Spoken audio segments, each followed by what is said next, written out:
TC Tiwari ji, Ramesh गयोर जी, संजीव जैन जी, विजय राणा जी, विशाल जी, नमस्ते शिवाजी नमस्ते। कल्याण जी, नमस्कार जी।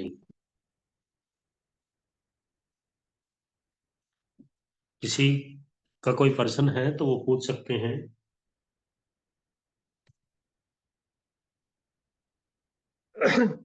हाँ राकेश जी नमस्कार, मैं अरुण नमस्कार कुमार जी। बोल रहा हूँ। हाँ एक प्रश्न यह है कि गौमूत्र को किस कंटेनर में लंबे समय तक स्टोर कर सकते हैं? प्लास्टिक का जो भी आपको ये 200 लीटर वाला मिलता है, इसमें हाँ आप एयर टाइट करके उसको धूप में रखेंगे तो ज्यादा पावरफुल हो जाएगा। जितना बड़ा होगा उतना ही वो ठीक। इसको एक बार जरूर रिलीज करा दूं।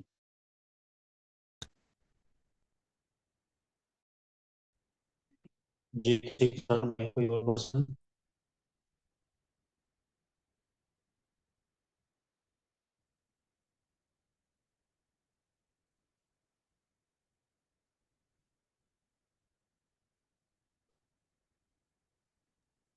जी, किसी और का कोई भी प्रश्न? टीसी तिवारी जी।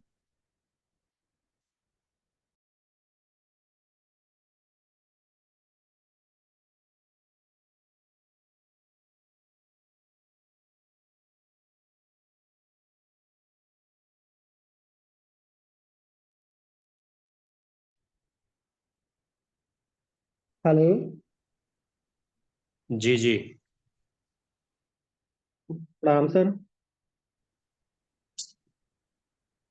आपकी आवाज ब्रेक हो रही है टीसी तिवारी जी। थोड़ा राकेश जी जी सर। नेटवर्क एक्चुअली एरिया में आकर के। राकेश जी एक्चुअली आपकी आवाज ब्रेक हो रही है बहुत देर से, आपका शायद नेटवर्क का कुछ इशू हो रहा है। हाँ, थोड़ा नेटवर्क का प्रॉब्लम तो यहाँ पे है, मैं जिस जगह पे हूँ अभी। जी सर। हाँ अभी आ रही है जी। मेरी आवाज प्रॉपर? हाँ जी हाँ जी। जी सर। जी। जी पीसी तिवारी जी बोलिए। सर सर गेहूं कटाई के बाद जैसे कि हम उसमें क्या हरी खाद के लिए हम ढैंचा वगैरह बोते हैं खेत में, तो सर उसके अलावा और हम क्या क्या बो सकते हैं जो जल्दी ही मतलब वो कटाई के योग्य हो जाए? देखिए, सबसे जो अच्छा है वो तिल है। और तिल का जो कार्बन जी बनेगा वो लंबे समय तक वो उसके अंदर रुकेगा, मिट्टी के अंदर। तो उसमें जी आप सर। तिल, तिल। तिल, तिल्ली, जी जी जी जी सर। सफेद तिल या ब्लैक तिल कोई भी हो सकता है, ब्लैक एंड व्हाइट कोई जी सर। भी। उसको आप बिजाई कर जी सकते हैं, वो लॉन्ग टर्म जी तक सर। वो फिक्सिंग हो जाता है कार्बन में। और अच्छा वो परिणाम देगा। उसके अलावा आप मूंग की बिजाई भी कर सकते हैं। मूंग में वो जी सर। आपको वो भी अच्छा रिजल्ट देगा। लेकिन ढैंचा जो है वो इतना अच्छा नहीं रिजल्ट देता, क्योंकि ढैंचा और मूंग ये जल्दी खत्म हो जाते हैं। तो जी सर। जी इसलिए आप तिल का ही चयन करें। तिल जो है वो सबसे सुपर। जी सर। सर इसको हम कब तक लगा सकते हैं? अप्रैल या फिर या आप अप्रैल से सर लेकर के सही टाइम? गर्मी के पूरे सीजन में आप कभी भी गड़ा सकते हैं इसको। अक्टूबर तक, जी सितंबर जी अक्टूबर सर। तक कभी भी आप तिल को लगा सकते जी सर उसका सीड रेट क्या होगा? हैं। 2 kg पर एकड़ सफिशिएंट है। जी जी सर। तो उसमें क्या सिंचाई वगैरह होगी, फर्टिलाइजर्स एप्लीकेशन की क्या उसमें मेथड होगा? नहीं, जैसे आपने क्या करना है, खेत में पूरा खेत को तैयार करके, जैसे आप कोई भी फसल बोने से पहले अपनी खेत को तैयार करते हैं, जी जी सर। उसी तरीके से उसको बिजाई करना है। जी थोड़ी हल्की नमी हो उसके अंदर, मिट्टी के अंदर। और ज्यादा जी गहरी उसकी बिजाई नहीं करनी। अगर ज्यादा गहरी बिजाई करोगे तो वो नीचे ही दब जाएगा, क्योंकि जी दाना उसका जो है वो बहुत हल्का है। तो जी सर। उसको आप बिजाई करके, और उसको पानी नहीं लगाना है जब तक वो, तो आपको ऐसा मिट्टी में भी जरूरत है पानी की, जब तक के मुरझा रहे हैं तब इसको आप पानी जी लगा सर। सकते हैं। जी पानी वो ले, जैसे वो 45-50 डेज का होगा तो उसको आप अंदर गड़ा सकते हैं। रोटावेटर के साथ में 45 या जो 50 भी आप पलाव वगैरह जो भी आप चलाते हो उसको आप जी सर। मीठा जैव रसायन थोड़ा चलाएंगे तो उसका रिजल्ट आपको।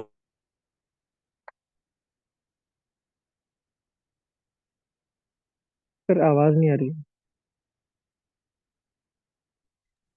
राकेश जी का आवाज चला गया है।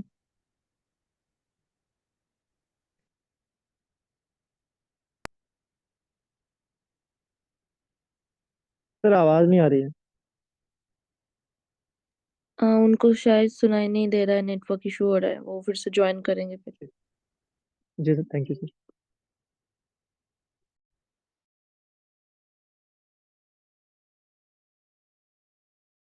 तन्मय जी आवाज आ रही है मेरी?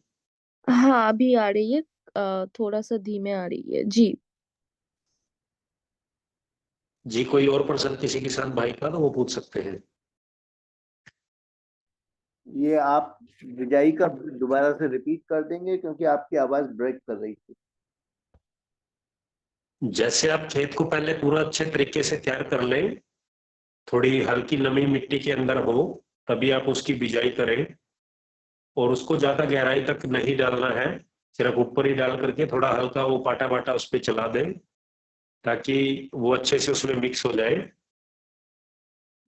जब उसमें आवश्यकता आपको लगे सिंचाई करने की, उसके पत्ते मुरझाए हुए आपको मिलेंगे या मिट्टी थोड़ी हार्ड हो जाएगी व्हाइट कलर की, तब उसमें आप पानी लगा सकते हो। वो हो सकता है मिट्टी की स्थिति परिस्थिति के ऊपर डिपेंड, मौसम के ऊपर डिपेंड, तो उसके अकॉर्डिंग ही आप उसमें पानी लगाएं, सिंचाई करें। जब वो 45 या 50 डेज का हो जाए तब उसके अंदर आप उसको मिट्टी के अंदर ही उसको गड़ा सकते हैं। और उसके बाद में आप जो भी फसल लगाना चाहें वो लगाएं। अगर मिट्टी का पीएच आपका हाई है या 7.5 से ऊपर अगर है तो मीठा जैव रसायन आप उसके चला सकते हैं। वो उसको अच्छे से डिकम्पोज करेगा और अच्छा परिणाम वो देगा। कार्बन फिक्सेसिंग उससे काफी अच्छा आपकी मिट्टी में होगा।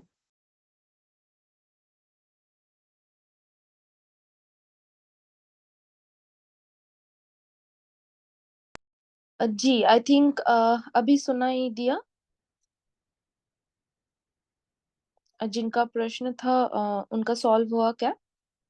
यह सुनाई दे गया। जी जी जी ओके। जी किसी और का कोई भी सवाल है तो आप पूछ सकते हैं।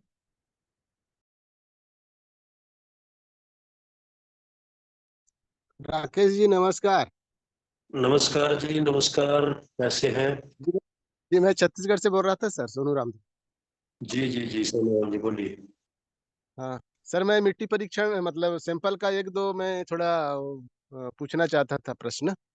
जी नंबर एक में ये था कि अपने को जैसे आपने वीडियो दिखाया है जी उसमें उसमें पूरे प्लाट का मान लीजिए 5 जगह का मैं सैंपल लूंगा तो जी पहला फीट, दूसरा फीट, तीसरा फीट, तीनों पांचों जगह का 1 फीट वाला को एक पॉलीथीन में करूंगा ना सर?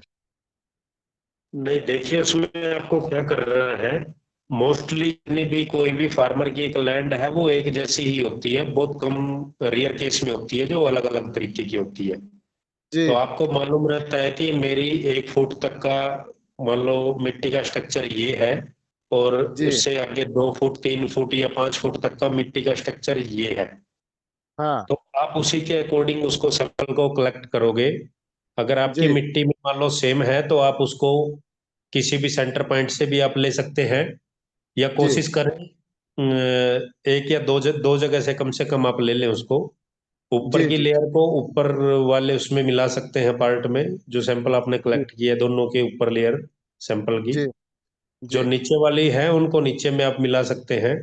और जी अगर आपको ज्यादा उसके अंदर डिफरेंस नजर आए, जी जैसे कि हम देख पाते हैं कि कुछ मिट्टी ऊपर की साइड की बिल्कुल अच्छी है और नीचे वो पत्थर है या रेत है पूरा, जी तो उस केस में वो मिट्टी के सैंपल अलग अलग रहेंगे।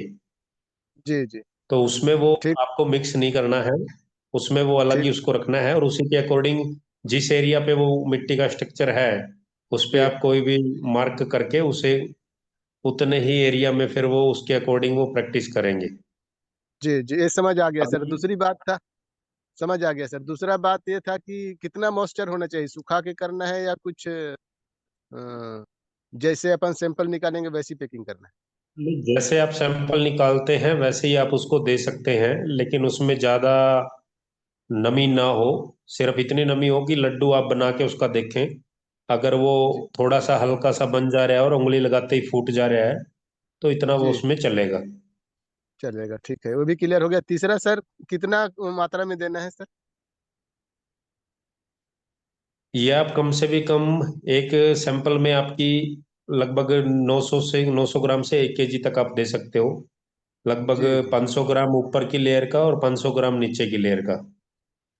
ठीक सर, टोटल ठीक कुल सर। मिला के 1 केजी आपको करना है। अगर 3 लेयर है तो उसमें आपकी 100-200 ग्राम एक्स्ट्रा भी जा सकती है। जी जी 400-400 ग्राम के आप तीन आप निकाल सकते हैं अगर 3 लेयर है तो। ठीक ठीक सर, ठीक सर। ठीक है, भी क्लियर हो गया। और दूसरी बात, तो लिंक भेज दिए हैं, उसमें अपन करते हैं फिर वो कोरियर में से यहाँ से उठाएंगे ना, बाई बाई होम होम से होम।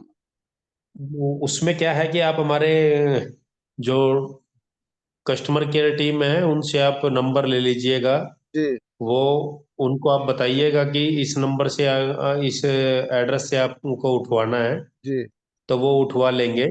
हाँ हाँ, और अगर आप खुद भेज सकते हैं तो वो भी अच्छा है। चलो ठीक। अब उठवाने वाला क्या है कि कोरियर वाली कंपनियां जो हैं वो 1 से 2 दिन ज्यादा लगा देती है, या कई बार वो आगे पीछे हो जाते हैं। हाँ तो हाँ, अगर आप खुद ही भेज देंगे तो वो ज्यादा अच्छा रहेगा। नियर बाई कोरियर में अपन जाके एड्रेस में कर देंगे, ठीक है, चलेगा। हाँ, वो एड्रेस जो भी एड्रेस आपको दिया जाएगा उस एड्रेस पे आप उसको डाल सकते हैं कोई भी कोरियर जी कंपनी में जा करके। और अगर जी आपको सर, ये जी है सर। कि आपको क्लिक उठवाना ही है वो, तो वो जहाँ पे वो हाँ सर्विस जाती होगी हमारी कोरियर कंपनी जहाँ तक वो पहुँचाती है, अगर उस रेंज में जी, वो होगा तो वो उसको कलेक्ट भी करवा लेंगे। लेकिन वो 1 से 2 ज्यादा दिन का समय वो ले सकते हैं। नहीं, ज्यादा बेहतर है, हमको फास्ट करना है तो कोरियर सेंटर में जाके कर देना है। हाँ, तो मैक्सिमम आप कोशिश करें कि खुद ही जा करके उसको करवा दें, जी उसका ज़्यादा वेट ना करें। और अगर कोई किसान भाई ऐसा है कि वो उसमें नहीं करवा सकता है तो वो वेट कर सकता है उसके लिए। तो जी जहाँ पे भी वो सर्विस प्रोवाइड करवाती है हमारी कंपनी, जो प्रोडक्ट जहाँ तक भिजवाती है तो वहां तक तो वो कलेक्ट कर सकते हैं। जी सर, तो जी वो सर। डिपेंड करता है अलग अलग कंपनी में। कोई मान लो सपोज करो डीटीडीसी के माध्यम से गया है या कोई डिलीवरी के माध्यम से गया है, तो वो सब कंपनियों का अलग अलग उस एरिया में वो रहता है। तो उस केस जी में वो 2-3 दिन वो लेट आगे पीछे भी कर देते हैं। तो इसलिए आप जी कोशिश करें कि खुद ही आप जिम्मेवारी से उसको अच्छे से पैक करके और उसको कोरियर में डलवा दें। जी, ठीक हो गया सर, क्लियर हो गया सर, क्लियर हो गया जी। Sir. Okay sir, okay sir, धन्यवाद सर। जी, और किसी किसान भाई का कोई प्रश्न है? नमस्ते सर। जी नमस्कार। हाँ सर, स्वास्थ्य कैसा है सर आपका? अभी थोड़ा हेलो। ठीक है, पहले से बेटर है। जी। जी।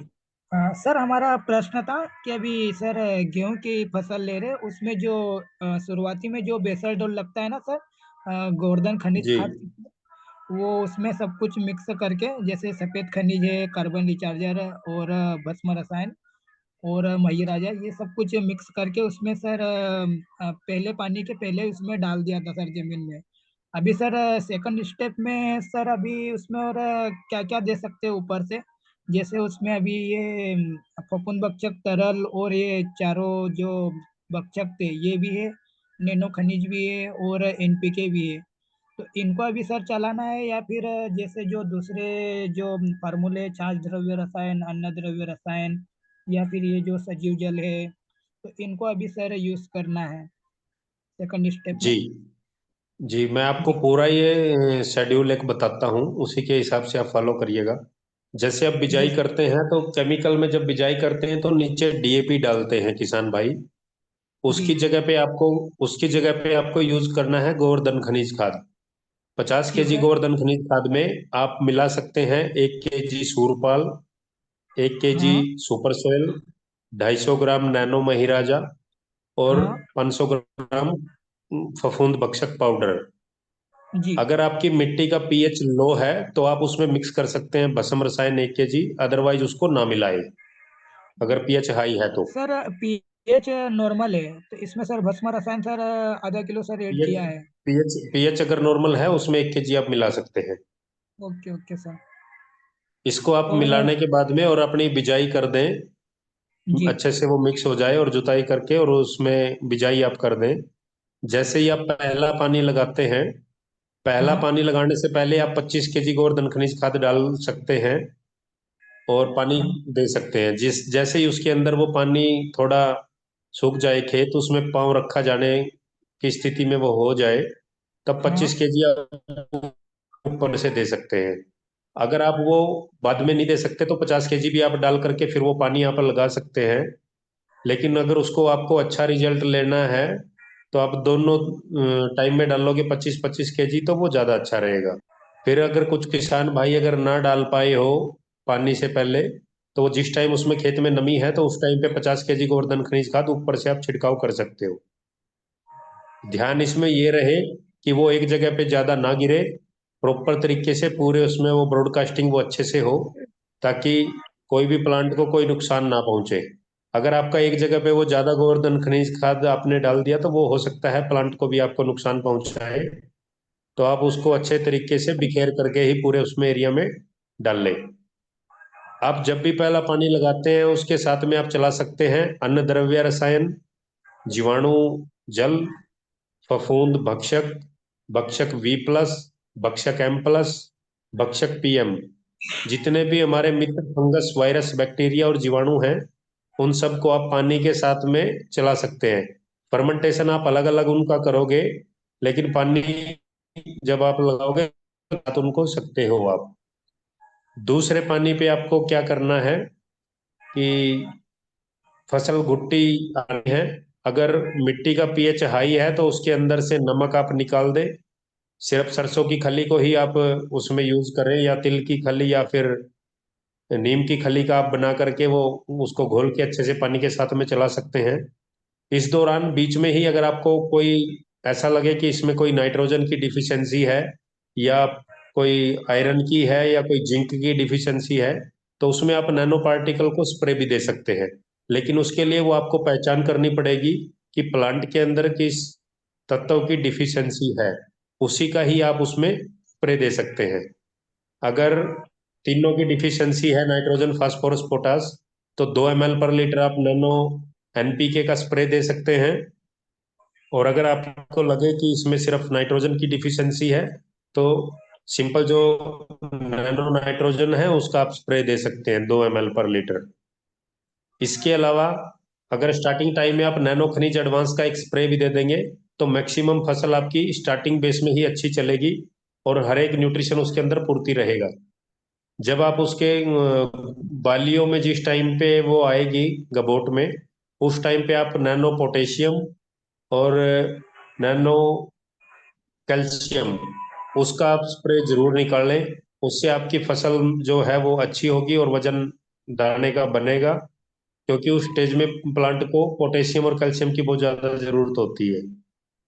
तो उसमें आप उसको स्प्रे दे सकते हैं, स्प्रे के माध्यम से उससे उसकी आप पूर्ति कर सकते हैं। अगर बीच में कोई आपको डिफिशियंसी लगे तभी आप उसको स्प्रे दे सकते हैं। अगर डिफिशियंसी नहीं है तो उसको देने की जरूरत नहीं है।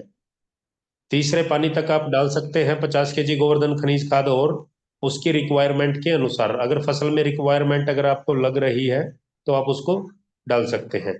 अगर आपकी रिक्वायरमेंट उसमें नहीं है तो 100 kg आपके लिए फसल के लिए सफिशिएंट है। और सर ये अनुजल और ये भी सर तीसरे पानी के साथ ही जाने देना है या दूसरे पानी में ऐड करना है?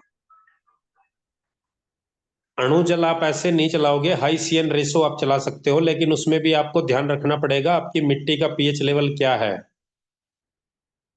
अगर वो पीएच लेवल हाई है तो अणु जल आप नीचे, कोशिश तो ये करें नीचे ना चलाएं उसको, अणु जल को आप ऊपर से स्प्रे में ही इस्तेमाल करें। अगर उसको स्प्रे में इस्तेमाल आप करेंगे तो उसमें आपके नैनो पार्टिकल की आवश्यकता आपको नहीं पड़ेगी, उसी से आप काम चला सकते हो। जी उसमें आप ऐड कर सकते हो जिस टाइम पे आप स्प्रे कर रहे हैं अणु जल का, उसी में ही आप ऐड कर सकते हो भक्षक V+, फफूंद भक्षक तरल, भक्षक M+, फर्मेंटेशन किया हुआ 20-20%। वो उसमें ऐड करके आप स्प्रे कर सकते हो। उससे आपकी फसल में कोई भी बीमारी वगैरह भी नहीं आएगी, न्यूट्रिशन की पूर्ति भी पूरी रहेगी और आपकी उत्पादन बढ़ाने में वो मदद करेगा। ये कितने दिनों के बाद सर ये स्प्रे का मतलब कितने दिन की फसल होना चाहिए? वो डिपेंड करता है आपकी फसल के अंदर न्यूट्रिशन डिफिशिएंसी कितना है, लेकिन स्टार्टिंग टाइम में तो आप उसको एक स्प्रे जरूर दे दें जी 1 मंथ के अंदर अंदर। अगर उसका आप स्प्रे दे देंगे तो वो ज्यादा अच्छा रहेगा। बीच में अगर आपको पूरी क्रॉप में अगर आप जाना चाहो तो 3 स्प्रे कम से कम आप लगा सकते हो।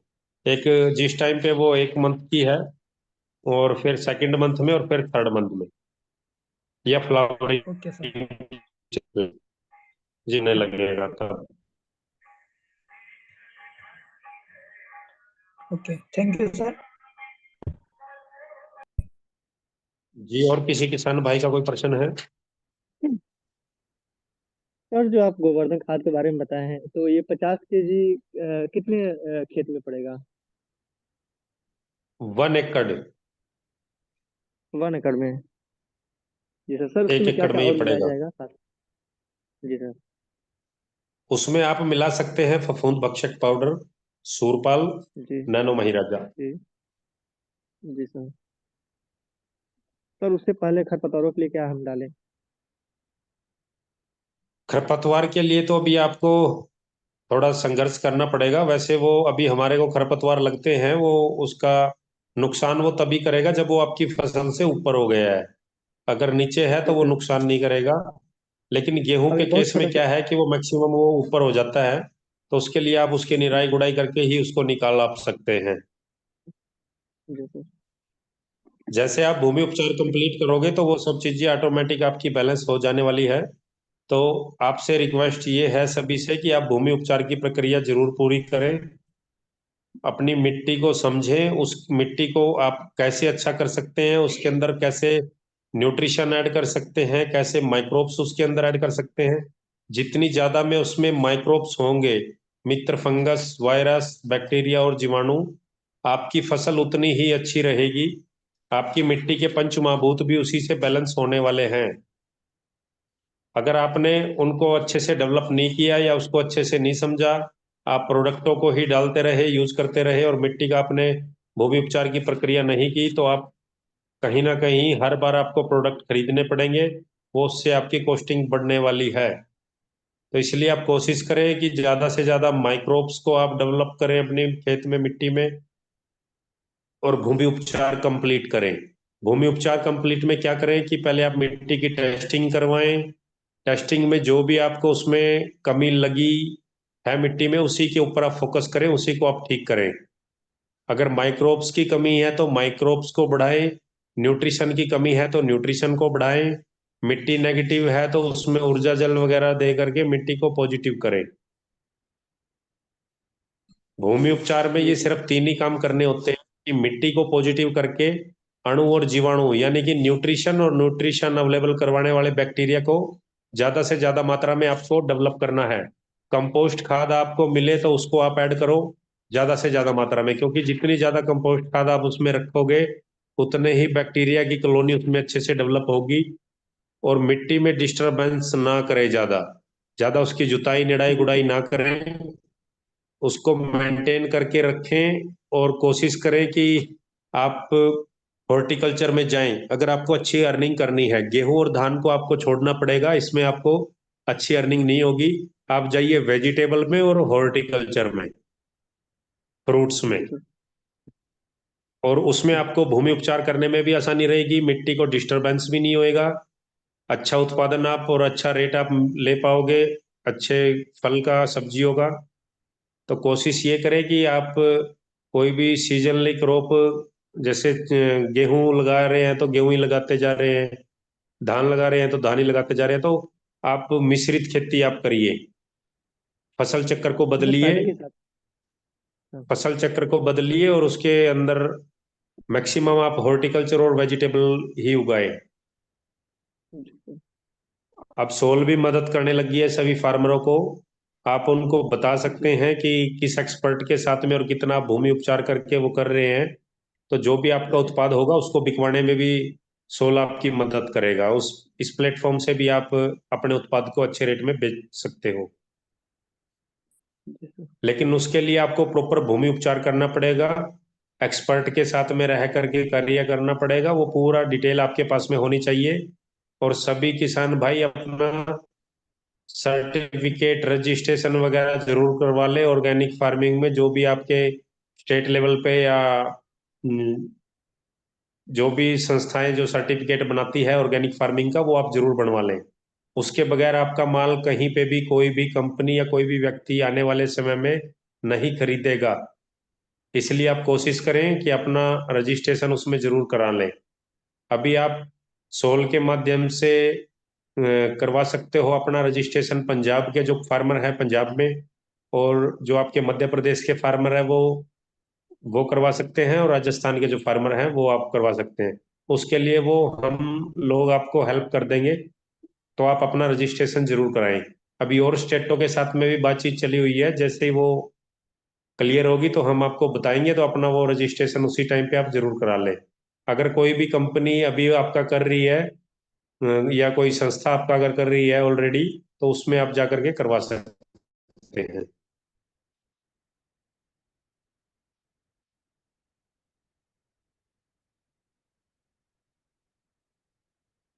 इससे संबंधित किसी किसान भाई का कोई और प्रश्न है तो वो पूछ सकता है।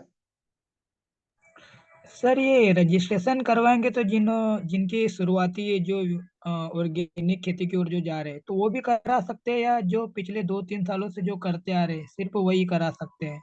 नहीं नहीं, आपको जिस जिस दिन से आपने ऑर्गेनिक फार्मिंग स्टार्ट की है उस दिन से ही आप उनको डाटा दोगे। क्योंकि हाँ उसमें जो है ना वो सर्टिफिकेट के भी वो अलग अलग वो होते हैं। आपको फर्स्ट साल में ये वाला कलर का आपका सर्टिफिकेट बनेगा, नेक्स्ट ईयर का आपका ये होएगा, थर्ड ईयर का आपका ये होएगा, फिर आपका फाइनली पूरा 3 के बाद में वो पक्का वो बना के देंगे।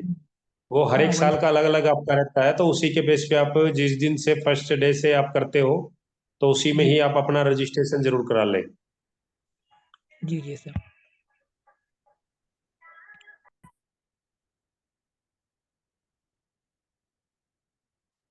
और किसी किसान भाई का कोई प्रश्न है इससे संबंधित वो पूछ सकता है। अगर उसके पास में कोई अच्छी जानकारी है वो शेयर कर सकता है। राकेश जी, यूपी में कोई रजिस्ट्रेशन नहीं कर रहा है अभी। अभी रमेश जी उसके लिए हमारा भी प्रयास चला हुआ है। अभी करते तो हैं लेकिन वो पीजीएस से करते हैं। नहीं, आपके कोई नहीं कर भारत रहा है। भूषण मैं त्यागी जी हैं वो कर रहे हैं, लेकिन वो प्रॉपर तरीके से अभी वहां पे प्रॉब्लम है, वो मेंटेन नहीं कर पा रहे हैं चीजों को। वैसे तो काफी सारे लोग कर रहे हैं। आपके गाजियाबाद का जो सेंटर है वो भी शायद कर रहे हैं, उनको भी अथॉरिटी है वहां पे। गाजियाबाद का तो सर कौन सा सेंटर ईजीएस है कर रहा क्या? है? गाजियाबाद में जो रिसर्च सेंटर है ना अपना, ये जहाँ पे कृष्ण चंद्रा जी बैठते थे, जी सर। पता नहीं। वहां पे वो उनको भी शायद अथॉरिटी है उसके लिए। तो आप उसका वहां एड्रेस, पे ईजीएस। जा करके वो पता कर सकते हैं। आप उसका एड्रेस दे सकते हैं? आप ऐसे ही निकालोगे, वो तो बड़ा अच्छा संस्थान है, बड़ा वो गूगल पे आप निकालोगे तो राकेश वहां जी, पे मिल जाएगा। राकेश जी, वो मैं गया था वहां पर, सेंटर फॉर ऑर्गेनिक फार्मिंग का है वो, गाजियाबाद में। जी उसमें मैं गया भी था वहां पे, जिसमें पहले डॉक्टर कृष्ण चंद्रा जी जो डिकम्पोजर के जो जिन्होंने आविष्कार किया था, जी। तो वहां पे जहां तक है कि वहां पे ये सब काम हो रहे हैं। बाकी उसका आप सर्च करेंगे तो ऑटोमेटिक आपके पास आ जाएगा, COA करके उसका आएगा। रतनलाल जी, अगर उनका कोई कांटेक्ट नंबर आपके पास में है तो वो इनको रमेश जी को जरूर दे दे, ताकि ये मैं वहां पे मैं जाके उनसे मैं कर सके। मैं देखता हूँ, कोई बात ना होगा तो फिर कल आपको इसमें या इसमें डाल दूंगा अपने जो व्हाट्सएप नंबर है ना, इनमें जो व्हाट्सएप का डेली चलता है उसमें डाल दूंगा, देख के मैं हाँ जी, हाँ जी। ढूंढता हूँ मैं, नहीं तो फिर कल इसी टाइम बताएंगे आपको। ठीक है सर। रा, राकेश जी, जी जी राकेश बोलिए। जी, मैंने ये पहला बार उसका कन्वर्जन में हूँ। पहले साल का मेरे को सर्टिफिकेशन मिला है। जी और मैं आपको बताना चाह रहा हूँ, ये जो है दिल्ली में पूरा ऑल इंडिया का उसका संस्थान है, एपीडा जी के नाम से। वाणिज्य मंत्रालय भारत सरकार का उपक्रम है, जी, एपीडा के नाम बिल्कुल से। बिल्कुल, अपेडा का है जी। जी अपेडा का है, और मैंने सीजी सर्ट से रायपुर से कराया हुआ है। वो इंस्पेक्टर का जी नंबर भी है, और उनसे मेरा जी चर्चा भी हो गया है। पूरे हमारे टीसीबीटी में जितने भी फॉलोवर्स हैं वो सब जी सर्टिफिकेशन के बगैर हमारा जो है प्रोडक्ट आगे नहीं जाएगा। इसलिए हम आपसे सहयोग मांग रहे हैं करके मैंने बात भी किया है, और मैं ओमकार जी से बात भी किया हूँ। एक सेशन अलग जी से हम इसका रखते हैं पूरे ऑल इंडिया के सभी जी किसानों को, ये बिल्कुल जरूरी है। और उसमें हमारे एक्सपर्ट जो होंगे अपना इसके सर्टिफिकेशन वाले, उनको भी अपन लेके एक दिन चर्चा करेंगे। जी बिल्कुल, आप इसमें अलग से आप सेशन हमारे साथ में कर सकते हैं। और कल जी मैं फ्री हूँ दिन में, तो आप जी वो कोई भी टाइम आप रख के मेरे पर्सनल नंबर पे एक बार कॉल करके, तो उसमें आप जूम मीटिंग में हम जुड़ के उस पर चर्चा करेंगे। जी जी जी जी।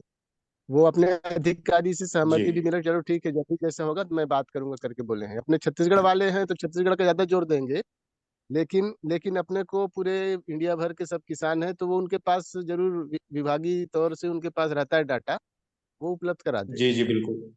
जी जी बिल्कुल, इसमें हम वो कल जो हमारी कोर टीम है उसको भी इन्वॉल्व कर लेंगे ट्रेनिंग मीटिंग प्रोग्राम में। जी जी और जो भी उनके साथ में जो उनके अधिकारी या जो भी होंगे उनसे भी हम वो चर्चा कर लेंगे आपके माध्यम से मीटिंग में जुड़ करके, या डायरेक्ट बिल्कुल अगर बिल्कुल। हमारे को वहां पे जाना पड़ा तो उसके लिए भी हम व्यवस्था कर लेंगे। नहीं नहीं, सहयोग तो मिलेगा सभी सर, किसान क्योंकि भाइयों को जिस भी लेवल पे जो भी हेल्प हो सकता है उसके लिए हम सब प्रयास करें।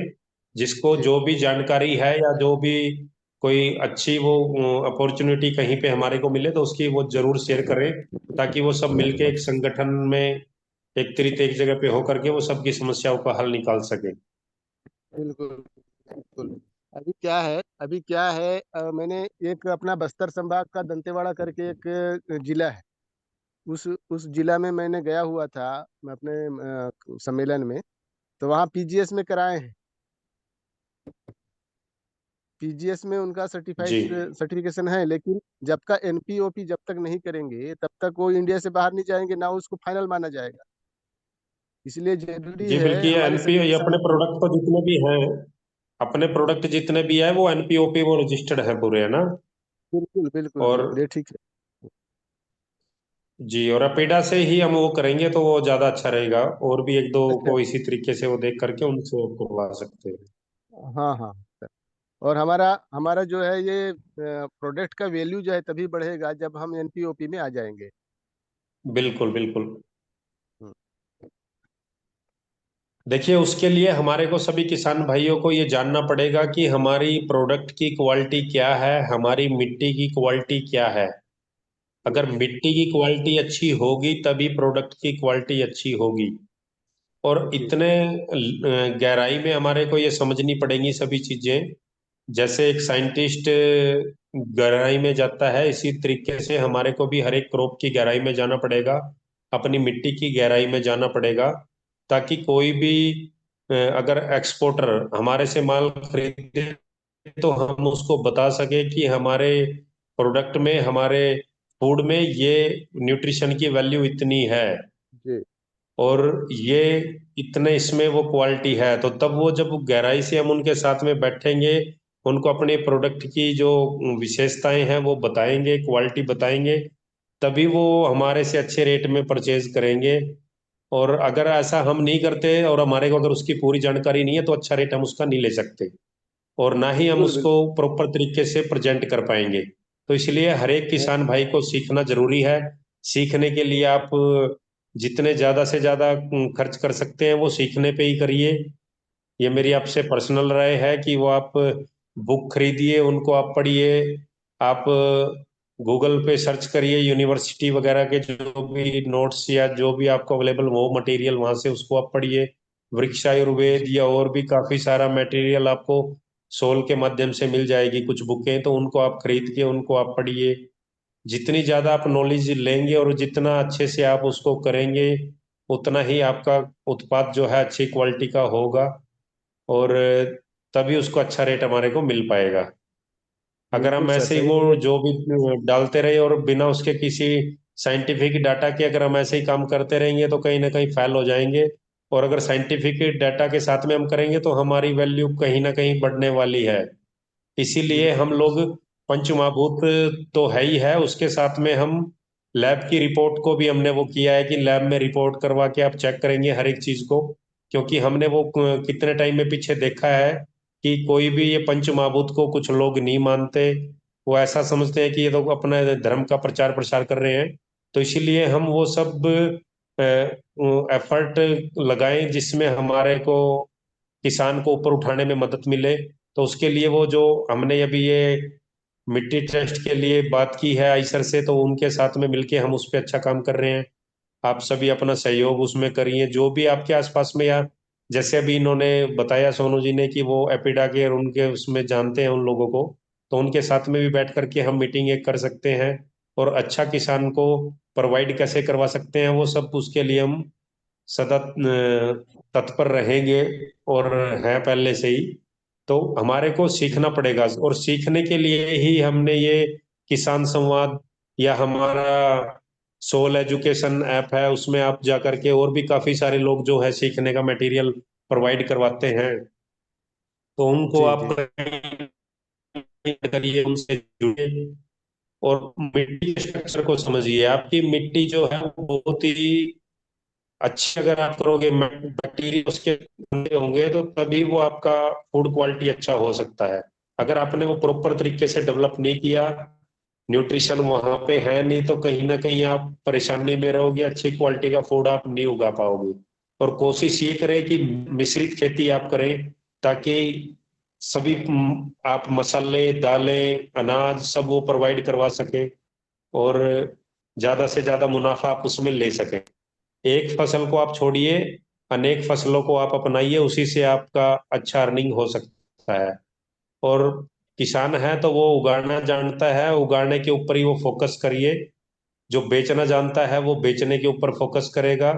तो ऐसे हर व्यक्ति एक दूसरे को सहयोग करेंगे, तभी वो एक अच्छा प्रदर्शन हम कर पाएंगे पूरे टीम में। तो उसके लिए आप जितना ज्यादा से ज्यादा मटेरियल आप प्रोवाइड करवा सकते हैं, हम आपको वो करवा ही रहे हैं। आप भी और अन्य जो है के माध्यम से भी कुछ ना कुछ सर्च करके वहां से भी आप निकालिए, और अपनी मिट्टी में अच्छा समय आप लगाएं और अच्छी उसको करें।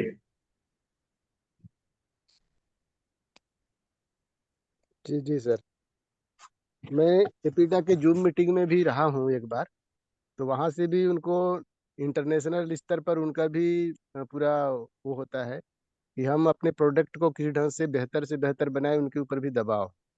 तो क्या वो लोग भी चाहते हैं कि हमारे किसान जो है शुद्ध और उच्च गुणवत्ता का जो है प्रोडक्ट तैयार करें, तो उनके ऊपर भी दबाव रहता है। अभी क्या दिल्ली सरकार का काफी इस पर फोकस है सर। नहीं, अभी पूरी गवर्नमेंट का फोकस इसलिए है क्योंकि अभी जितने भी हमारा फूड गया है बाहर अदर कंट्री में, वो फेल हो गए हैं सैंपल। जी तो जी इस वजह से वो एक्सपोर्ट करने में बड़ा परेशान नहीं हो रही है।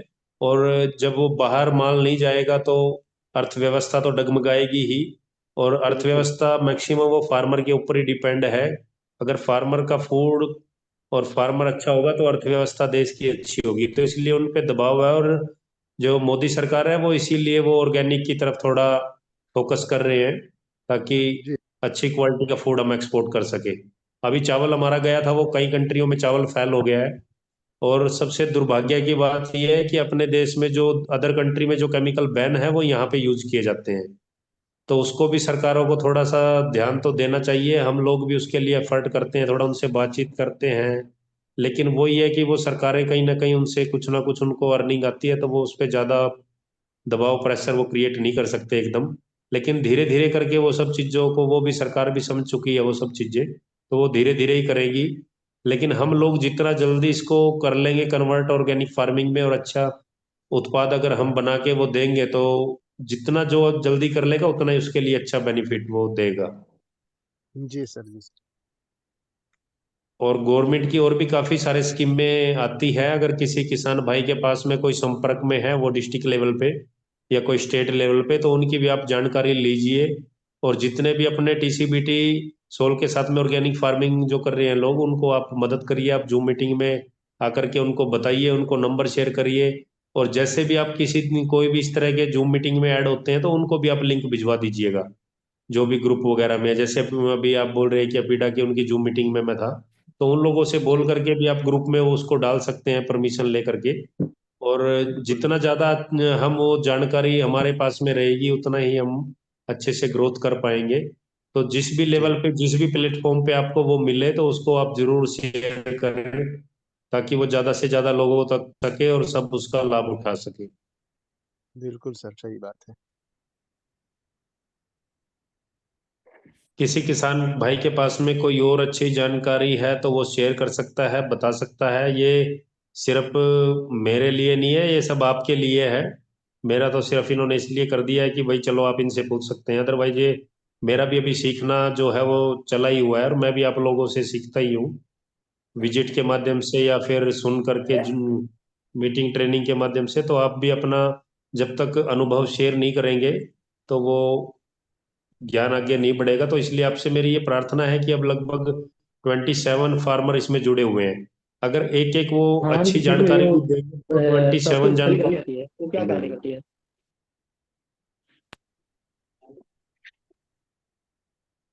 तो आप अपनी वो जो भी आपका एक्सपीरियंस है उसको आप शेयर करिए, चाहे अच्छा है चाहे बुरा है, चाहे कोई फायदे का है चाहे नुकसान का है, लेकिन जब तक आप शेयर नहीं करोगे तब तक वो किसी किसान भाई को उसके बारे में नहीं पता चलेगा। और मैं तो जो जी देखता सर। हूँ कि ये इसमें जुड़ते तो मैक्सिमम है लेकिन सभी वो चुप रहते हैं। अब वो चुप्पी का क्या कारण है वो मुझे आज तक समझ में नहीं आया। तो आप जब तक वो खुल करके अपनी बातें नहीं रखेंगे, अपनी बातें नहीं बताएंगे, तो कैसे हम आगे जा पाएंगे? नहीं जा पाएंगे। अभी तो जी सर। ये एक 27-30 लोगों की बात है, अभी तो हमारे को पूरे देश में और आगे विदेशों तक भी जाना है, तो कैसे हम जा पाएंगे अगर अभी से ही चुप हैं तो आप इसमें जब भी सेशन में आप जुड़े डेली कोई ना कोई अपना आप एक्सपीरियंस उसमें शेयर करें, पेन कॉपी आप साथ में लेके बैठे, आप उसमें लिखें जो भी आपको लगता है कि ये लिखने की चीज है।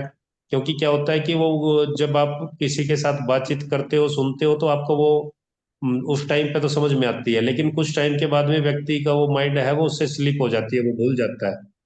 इसलिए आप सर आप ज्यादा से जो भी हमें ज्यादा जानकारी नोट्स देते हैं, की कोशिश करिए। सर आप जो भी जी कोई जानकारी देते हैं सब नोट करते हैं। हाँ देखिए, जब तक आप उसको लिखेंगे नहीं ना और उसको बार बार उसको पढ़ेंगे नहीं तो आपको वो ध्यान नहीं रहेगा। अभी आप सुन लिया है सर तो आपको फार्मिंग के वो समझ आएगा, लेकिन बाद में फिर आप भूल जाओगे। सर फार्मिंग के साथ साथ मैं कृषि का एक स्टूडेंट भी हूँ। जी बहुत अच्छा। जी सर, तो उसके लिए हम नोट भी करते हैं कि थोड़ा सा हमें भी उसमें आपके क्लास के तमाम हमें ये जानकारी मिलती है। ठीक। जी बिल्कुल, जैसे पीसी तिवारी जी लिखते हैं ऐसे ही सभी किसान भाई उसको लिखें। और जी सर। अगर जी आपको ये लगे कि उस टाइम पे आप इतना अच्छे से वो लिख नहीं पा रहे हैं तो ये रिकॉर्डिंग तो आपको मिल ही जाएगी।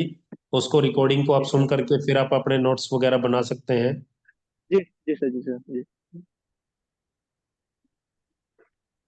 सर, इसमें हमें काफ़ी जानकारियाँ मिलती हैं अच्छी अच्छी जो हमें क्लास में नहीं मिल पाती हैं। तो इसके लिए सर नहीं बहुत बहुत देखिए, धन्यवाद। जो जो आप एग्रीकल्चर में जाओगे या किसी भी कॉलेज में उसमें जाओगे तो ये जानकारी वहां पे नहीं मिलेगी। ये आपको नहीं सर, फार्मर मैं का इसमें। वो एक्सपीरियंस मिलेगा जो उन्होंने खुद किया है। और अभी प्रैक्टिकल जी में सर। और फिर आपका जो थ्योरी है उसमें तो डिफरेंस रहने वाला ही है। और मैक्सिमम जी वो सर। जो जी सर। कॉलेजों में उसमें पढ़ाया जाता है वो थ्योरी होता है, प्रैक्टिकल उसमें इतना नहीं होता। और वो थ्योरी भी सिर्फ वो सिर्फ कब बुक से वो पुरानी जो पढ़ाया जाता थ्योरी है। है उसी के ऊपर वो पढ़ाए जा रहे हैं उसको। तो वो भी जी समय सर। के अनुसार अभी चेंज हो गई है, तो उसको आप प्रैक्टिकल में आप ज्यादा जाओगे तो ज्यादा अच्छे से आपको समझ में आएगा, हेल्प मिलेगी उससे। सर प्रैक्टिकल नहीं कराया जाता है, सिर्फ थ्योरी कराई जाती है। हम्म। जी सर। अभी मैं बीएससी एजी का लास्ट अभी हमारा चल रहा है। और बहुत अच्छा। तो आप इसमें बताओ कि उसमें और इसमें क्या डिफरेंस रहता है, थोड़ा शेयर करो अपना अनुभव। सर इसमें अच्छे से समझ में आता है, और जो स्कूल में टीचर लोग बताते हैं तो वो बस इधर उधर से छांट करके बस थोड़ा मोड़ा बोल देते हैं अपना। और हम पूछ भी और नहीं क्या पाते, जैसे हम डिफरेंस है? आपसे हम बात कर ले रहे हैं, हम स्कूल में टीचर लोग से हम उतना बात नहीं कर पाते हैं क्योंकि काफी लड़के होते हैं और उतने अच्छे से वो डेफिनेशन नहीं कर दे पाते हैं। ओके, और इसमें और क्या डिफरेंस आपको लगा? और सर इसमें हम इसको अच्छी तरह से हम नोट कर लेते हैं और याद हो जाता है सब मिला करके। जो आप बता रहे हैं वो सीधे माइंड में मतलब बैठ जाता है, क्योंकि हम अकेले में इस वक्त हम बात कर रहे हैं आपसे। हम्म। देखिए जी क्या सर। होता है, जो हमारी भारत की परंपरा रही है गुरुकुल परंपरा, तो गुरुकुल में ऐसे सर ही वो करवाते थे, लेकिन अभी दुर्भाग्य ये हो गया है कि वो सब चली गई हैं चीजें। वो जो श्रुति परंपरा है वो भी ब्रेक हो चुकी है, तो इसी वजह से वो प्रॉब्लम क्रिएट हो रही है। तो सर उसके लिए वो सभी को सहयोग करना पड़ेगा, तभी वो चीजें हो पाएंगी। और राकेश जी, मैं थोड़ा बोल लूं, एक मिनट। जी बिल्कुल बिल्कुल रतनलाल जी, आप बिल्कुल बोलिए, आप देखिए काफी अच्छा सहयोग करते हैं इसमें। सर, मैं आज के दिन अपने आप को इतना महसूस कर रहा हूँ कि अगर मैं अभी बीएससी एमएससी एग्रीकल्चर करूं तो मैं उन स्टूडेंट से आगे रहूंगा हर क्षेत्र में। मुझे इतना नॉलेज गुरुजी के, आप लोगों के सभी के साथ किसान संवाद से जो नॉलेज मिला है ना, वो इससे बड़ा नॉलेज कहीं नहीं मिलेगा। बिल्कुल जी, बहुत बढ़िया। क्योंकि आप बारीकी से वहां माइक्रोराइजा पढ़ाएंगे तो वो याद नहीं रहता, वो चीज नहीं थी। यहाँ माइक्रोजा कैसे बन रहा है, वो काम कैसे कर रहा है, उसके रिजल्ट सामने आ रहे हैं। ये सारी चीजें इतनी गहराई से अपने इसमें टीसीबीटी में आ रही है ना। एमएससी वाला स्टूडेंट इसको साथ, ये भाई तिवारी जी जुड़े हुए, बहुत इनको लाभ मिलेगा। मैं बोलता हूँ इनकी अपनी क्लास में सबसे टॉप में रहेंगे ये। मैं इनको भगवान की दया से आशीर्वाद बोल रहा हूँ या इनको एक प्रोत्साहन कर रहा हूँ कि ये नहीं 100% बिल्कुल, सबसे बहुत टॉप में रहेंगे। बहुत अच्छा आप बता रहे हैं, ये बोल रहे हैं, सही है वो बात आपकी। क्योंकि मैं अभी एसजीटी में इंस्टीट्यूट में गया था 6 महीने पहले। वहाँ पूरी फैकल्टी थी, पूरे स्टूडेंट्स जितने थे इंस्टीट्यूट के। वहां पे मैंने एक लेक्चर छोटा सा दिया था, उसके ऊपर सारे खड़े होकर ताली बजा रहे। वैज्ञानिक जितने भी, जो वैज्ञानिक आधारित है हमारी खेती, ये चलते फिरते नहीं है, बिल्कुल साइंटिफिक रीजन के साथ चलते हैं। कोई पूछे तो सारा जवाब है। तो उन्होंने सबने खड़ा होके, सिंपल आदमी हूं मैं तो, इतना पढ़ा लिखा भी नहीं जी, लेकिन उन्होंने खड़े होकर ताली बजाई। सारे जो डॉक्टरेट जितने भी थे, सबने बजाई और देखते रह नहीं गए। बिल्कुल बिल्कुल, यही होता है, जब ज्ञान हमारे को होगा तो सब लोग हमारा सम्मान करेंगे। और इसीलिए वो ज्ञान को इकट्ठा करने के लिए हम ज्यादा से ज्यादा स्टडी करें और सर्च करें और प्रैक्टिकल करें। लगन का खेल है सारा जी, मन में लगन होनी चाहिए। कोई उम्र नहीं होती, कोई जो वो नहीं बताते होता। हैं वो लगता है कि हमारे सामने वो प्रैक्टिकली हो रहा है। आप इस तरह से उसको डिफाइन करते हैं कि जी बिल्कुल, अभी तो इसका और भी गहराई से हम अध्ययन करवाएंगे और सभी को बताएंगे, एक एक चीज को लेकर के। जैसे अभी हमारे मिट्टी का वो हमने जो टेस्टिंग के लिए वो सब किया है, तो उसके लिए भी अभी आने वाले समय में आपको और अच्छा इसको कैसे कर सकते हैं। और अभी जी आईआईटी सर। भिलाई के साथ में भी वो गुरुजी गए थे वहां पे, और ये सब लोग गए थे, सोल की टीम। तो उन्होंने भी उन परमिशन दी है कि वो आपको बीएससी एमएससी वहां से करवाएंगे उसके थ्रू से। तो आने वाले समय में वो भी टीसीबीटी और सोल मिलके वो कर सकता है कि वो सब सर्टिफिकेट और सब डिग्री वगैरह करवाएं सोल एजुकेशन के उसमें जा करके। तो आप ज्यादा से ज्यादा सीखिए, करिए और आगे सिखाइए और बताइए उसका क्या नेगेटिव पॉइंट है वो भी आप नोट करिए, क्या पॉजिटिव पॉइंट है वो भी आप नोट करिए। जब तक नेगेटिव पॉजिटिव दोनों को आप नहीं चेक करोगे तब तक वो आपका अच्छे से आप अगले को नहीं बता पाओगे। अभी पिछले जो फार्मर हमारे थे वो पूरा साइंटिफिक तरीके से नहीं चल रहे थे, जो वीडियो उन्होंने देख लिया उसी के बेस पे वो प्रैक्टिस करते थे। तो उसमें कुछ के नुकसान भी हुए हैं, कुछ के फायदे भी हुए हैं। तो जिसकी मिट्टी के लिए वो कमी थी उसकी वो पूर्ति हुई तो उसको फायदा हुआ है, जिसमें ऑलरेडी वो पहले थी और उसने ज्यादा डाल दिया तो उससे उसका नुकसान भी हुआ है।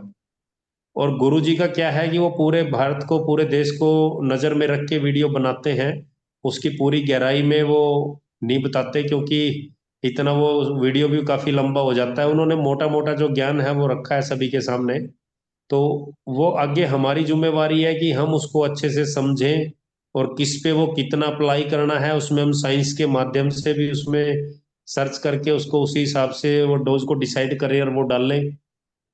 तो वो हमारी जिम्मेवारी बनती है। उनका काम सिर्फ इतना था कि वो मोटा मोटी ज्ञान उन्होंने आपको बता दिया, वो सिखा दिया कि आप ऐसे अच्छा कर सकते हैं। लेकिन किसके लिए कौन सा अच्छा रहेगा वो उसको खुद ही एनालाइज करना पड़ेगा।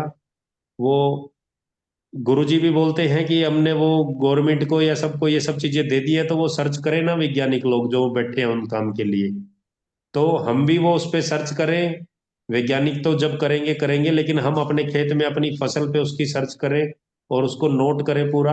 अपने फार्म की पूरी एक नोटबुक बना के रखें जिसमें आपने किस टाइम पे क्या चीज आपने अप्लाई उसके अंदर किया है, क्या उसमें डोज दी है, वो आपको हेल्प करेगी आपके सर्टिफिकेशन के लिए, क्योंकि उसमें वो पूरा रिकॉर्ड मांगते हैं, और क्या आपने प्रैक्टिस की है, किसके साथ में आपने मिलके प्रैक्टिस की है।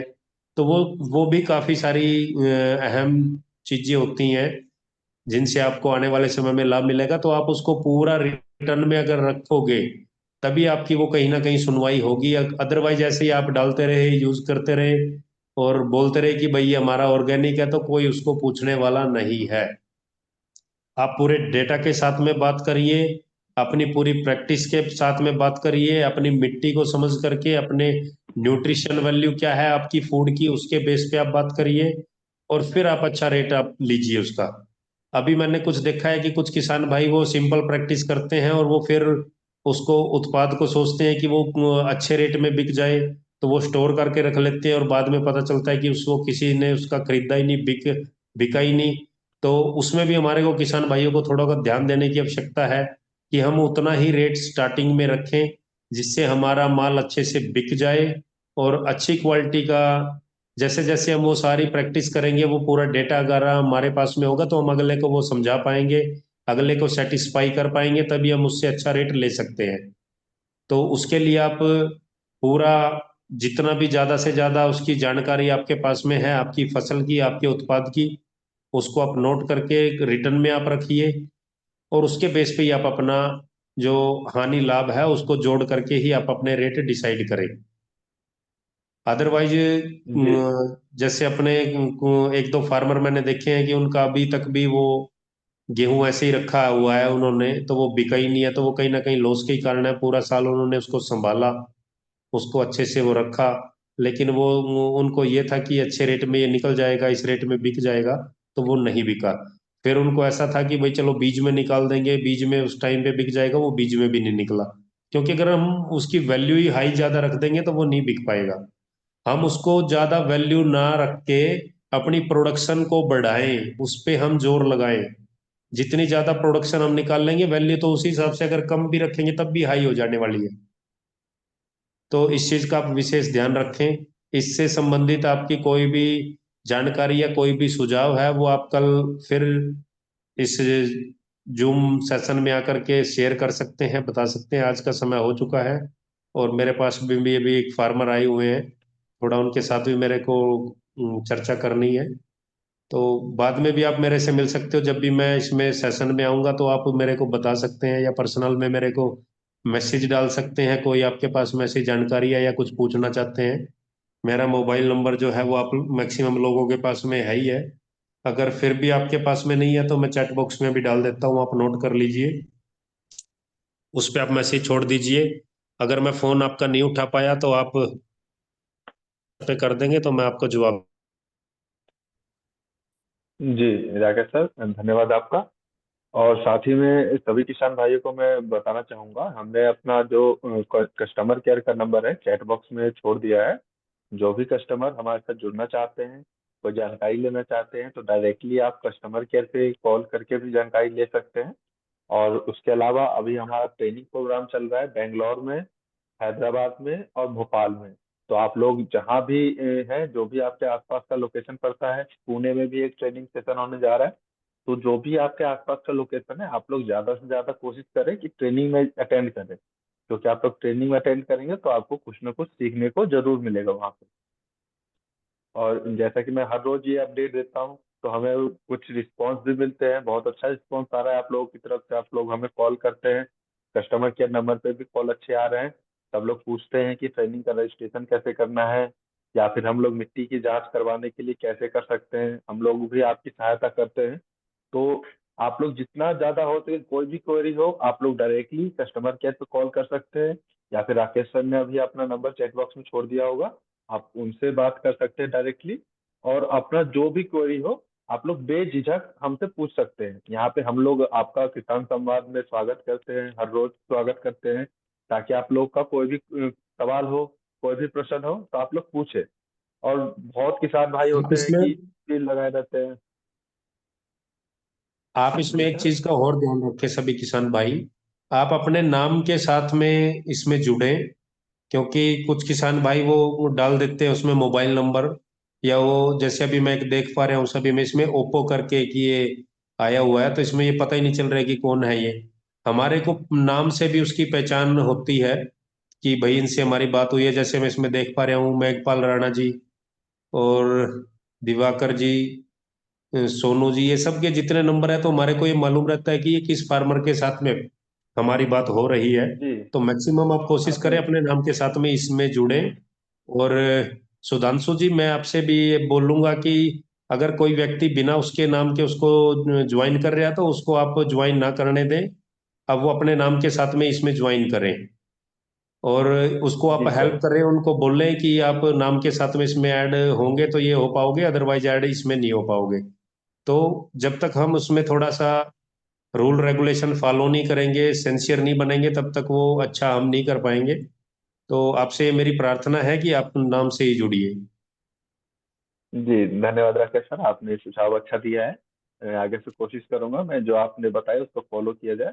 और आपने बिल्कुल सही बताया, जैसे कि हमारे यहाँ पे रतनलाल यादव जी हैं, ये लगभग डेली ज्वाइन करते हैं हमारे साथ। तो इनसे जान पहचान भी होती है, हम लोग को बात करने में भी अच्छा लगता है इनसे। ऐसे बहुत सारे किसान हैं जो कि डेली ज्वाइन करते हैं, तो उनके नाम से हम उनको पहचान लेते हैं। तो आप लोग अगर जो नाम से हमारे साथ जुड़ते हैं तो हम लोग भी आपको पहचानते हैं, आप लोग भी हमको पहचान सकते हैं। तो ये जरूरी है कि आप लोग अपने नाम से जुड़े। अब आप अपने मोबाइल का नाम लिख देते हैं, अपना कॉन्टैक्ट नंबर लिख के आते हैं, तो उसमें कंफ्यूजन हो जाता है। कभी आप लोग का कोई प्रश्न होता है, हैंड रेज करते हैं, तो उस टाइम पे हमें भी बोलने में अजीब लगता है कि इनको किस नाम से बुलाए हम लोग। तो बहुत अच्छा सुझाव दिया है राकेश सर ने कि आप लोग अपना काम से जुड़े। और जो भी सवाल हो आप लोग, आज का सवाल अगर जो नहीं पूछ पाए हैं तो आप लोग सवाल नोट करके रखें ताकि आप कल पूछ सकें। और जो भी सवाल हो आप लोग पूछें, जितना आप लोग पूछेंगे उतनी ही आपकी क्वेरी रिसॉल्व होगी। जी, सभी किसान भाइयों को जुड़ने के लिए धन्यवाद। हम फिर आपसे मिलते हैं नेक्स्ट सेशन में। जी धन्यवाद राकेश सर आपका भी, और हाँ सभी सर, किसान भाइयों का धन्यवाद भी इसके लिए। धन्यवाद। जी सर। धन्यवाद सर, प्रणाम।